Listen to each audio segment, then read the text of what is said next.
Time right now, you're watching extended live team coverage of a tropical storm Emily. This is Fox 4 Morning News. Danny Beckstrom has been tracking this storm all morning long. Danny, I know you've been saying that as bad as this may sound, we've seen this kind of develop into a tropical storm this morning, that the main message is pretty much the same, and that's what we're expecting today. Right. The main threats are still what they were before this is a tropical storm, depression, or even a developed area of low pressure. So here's the updated tropical tracker. What we're looking at is still the heavy rain, the potential for flooding, and some gusty winds. But the tropical tracker showing wind speeds now sustained up to 45 miles per hour, gusts up to 60, and it is expected to make landfall as a tropical storm in the Tampa Bay area, just south of Tampa itself. That'll make landfall later today. Taking a look at that tropical satellite, you can see just how much moisture is associated with Emily, and most of it right now in southwest Florida. The good news for Charlotte County, conditions are starting to dry out. Just some light rain falling in the south and east portions of Charlotte County. Not done completely today. We'll have on and off showers and storms from here, but the heavy, consistent,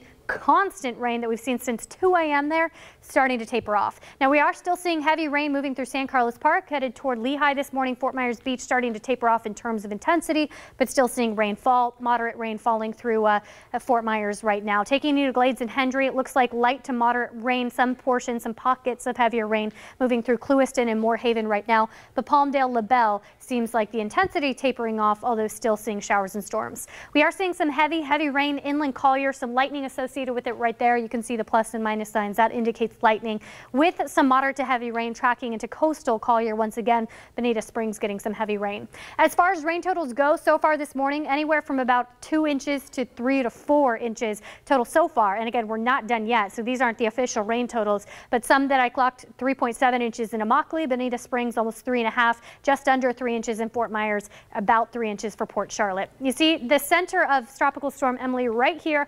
You can see that clear circulation with all of that moisture to the south and east, which is right where we are, which is why we're seeing such heavy and consistent rain. But the center going to make landfall in just a little bit, and within the next few hours, I would say this will officially make landfall. And you can see it's between about Tampa and Sarasota, so right in the middle there is where official landfall will be. We don't expect it to intensify anymore. There's just not enough time, but gusty winds will certainly be the case. So we do expect it to be a tropical storm as it makes landfall, with winds around 45 miles per hour and gusts up to 60 miles per hour.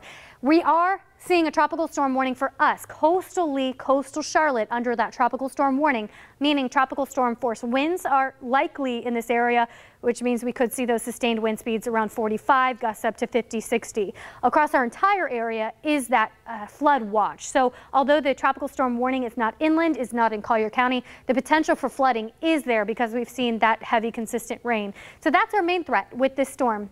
Heavy rain and flooding. So far this morning it's been all on, consistent rain, but it'll become off and on as we head into this afternoon. But ponding on the roadways with those impressive rain totals is certainly possible. Showing you the current wind speeds, they're finally starting to pick up a little bit.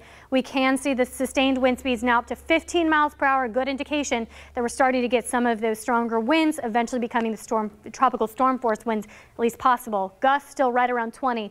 But you see our wind forecast here, we could see times with sustained winds up to about 30, 35, 40 as we fast forward through the day. If you can stay home, please do, even as our storm and rain chances become a little more spotty off and on again through the second half of the day. We're still going to see a lot of potential for ponding on roadways because the ground is already saturated after consistent rain this morning. So we'll continue to see traffic issues as you head out and about with the off and on stronger storms, lightning potential, and the off and on very gusty winds. That'll be for the rest of today.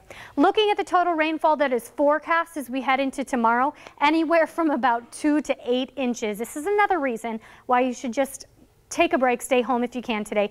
Not a great day for the beach, not a great day for the pool, not a great day for the park or just running errands in general because of the potential for those scattered storms off and on all day long. We've seen a lot